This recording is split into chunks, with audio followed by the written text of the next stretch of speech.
देश में पी और वीसी फंड को आकर्षित करने के लिए बनाई गई कमेटी ने अपनी फाइनल रिपोर्ट दे दी है।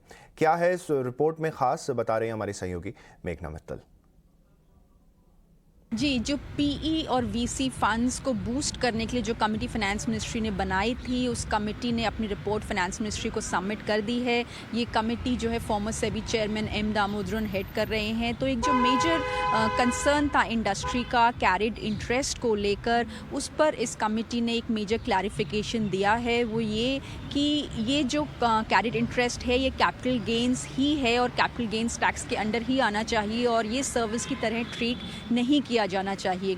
याद रखिए कि जो बेंगलुरु का जो ट्राइब्यूनल है उसने ये ऑर्डर दिया था कि कैरिड इंटरेस्ट एक परफॉर्मेंस फ़ी है तो एक सर्विस हो गई, तो इसलिए सर्विस टैक्स लगना चाहिए। इसलिए कंसर्न था इंडस्ट्री को कि जो जीएसटी है वो 18% तक इस पर लग सकता है कैरिड इंटरेस्ट पर।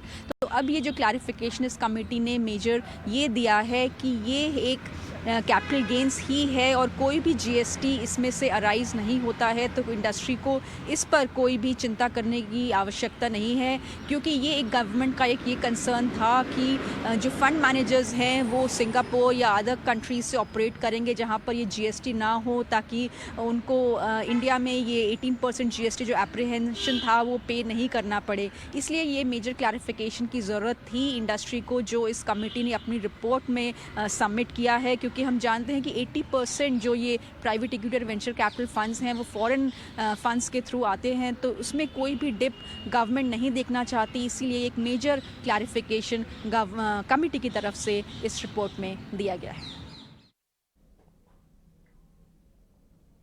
चलिए, फिलहाल के लिए स्वदेश खबर में सिर्फ इतना ही। खबरें अभी और भी हैं टीना स्वदेश पर, देखते रहें। नमस्कार।